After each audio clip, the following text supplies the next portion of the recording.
Hi, this is Jim Davies. I'm here with Pistachio, and we're going to be reading episode 6 of my serialized fiction story, Eve, Pixiedrowner, and the Micean Council. This episode is called Gearing Up. Beatrice's brown brow dropped to all fours and wiggled through a hole into another passage.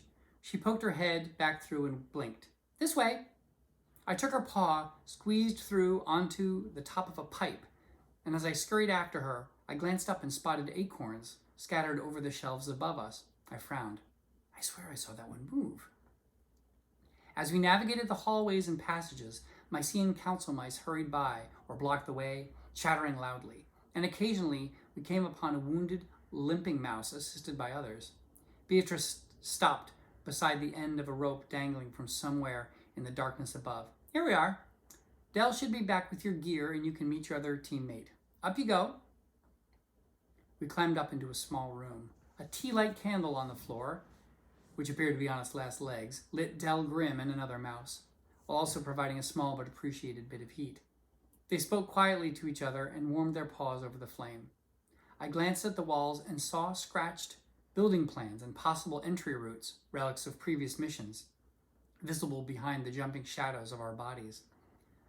This is Agent Eve Pixiedrowner, Beatrice panted, waving one paw at me while catching her breath. Oh yeah, I forgot. Welcome aboard, Agent. She withdrew a red bead necklace from her pocket and tied it around my neck. This symbol of the Micean Council, so respected throughout the animal world, would keep predators from eating me, or so I'd heard. Pride swelled in my chest. As Beatrice pulled away, I found my hand being pumped vigorously by a wild-eyed little house mouse with a thin, spotted coat of white and brown. Gretchen Flicks! I heard a hint of a German accent. I wonder how she'd come to be called Flicks. Beatrice slapped me on the back. Agent Flicks is going to be your mentor for this mission. I'll let her brief you, and you can all get started. She flashed a smile at Gretchen, then scurried back down the rope and out of the room. Oh, we've got gear for you! Gretchen dragged over a bag of stuff and dropped it between us.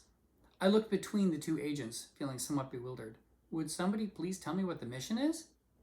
She paused while rifling through the bag and blinked at me. You don't know the mission? No, I fell asleep in late November and have scarcely been awake until about an hour ago. What month is it anyhow? Del Grim glanced up. February? February in Ontario. No wonder it was so cold. Sorry. Please take a seat. We'll explain. Gretchen gestured at something soft and white in the corner. I blinked and focused on it, trying to recall similar images from the discarded catalogs and magazines I'd kept in my den. I was about to sit down when it came to me. There had been a box in the human trash can with a picture of one of these things on it, a human sanitary napkin. I'll stand, thanks. She shrugged and went back to rifling through the bag. We got word this afternoon from a chickadee at a daycare center. Says the kids are getting sick. We suspect supernatural energies at work. What do you think it is? We don't know. Del pulled a blade out of a sheath beneath his robe. It looked like the cuticle manipulating part of a human nail clipper, but fashioned into a saber and shone in the candlelight. The sicknesses are often caused by corporeal beings. We might have to kill something. He pulled a stone from his pocket and sharpened his blade. Is there a weapon for me? I looked hopefully at the gear bag. Gretchen gave me a crooked smile and with a flourish drew a gleaming carpenter's nail from the bag. She held the pointy end with one paw and rested the other end on her other forearm, presenting it to me in a courtly manner. It's beautiful. I'd never seen a nail that wasn't rusted and covered in dirt. There was a spill at the home hardware. Luckily, the council was on it before it got cleaned up.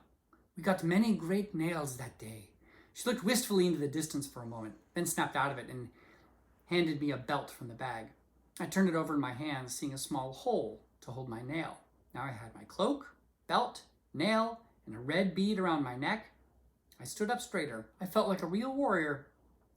Gretchen pulled out a backpack and handed it to me. I opened the pack and spotted a desiccated fly in the bottom. I tried to sound grateful. Thanks. It's a fly knocker. I nodded like I knew what that was, but luckily she wasn't finished. When you invoke it, the fly will animate. It can cause auditory illusions. I looked at her, waiting for more. You know, noises. We use them to distract things. Adult humans, usually. How do I invoke it? I turned the fly around in my paws as if it might have an on switch. Gretchen smiled. She obviously loved this stuff. Just hold it in your hands and focus on your spirit. Just picture it like a ball of light inside your heart. Then imagine it reaching for the fly. I did, and the fly quivered in my hands. I yelped. Don't invoke it now, though. It's a one-use kind of thing, and so is this. She pulled out an acorn from the bag with her chapped paws. I've got an acorn trap. I recalled the shuddering acorns we passed in the hallways. They must have trapped spirits. Dell put away his sharpening stone.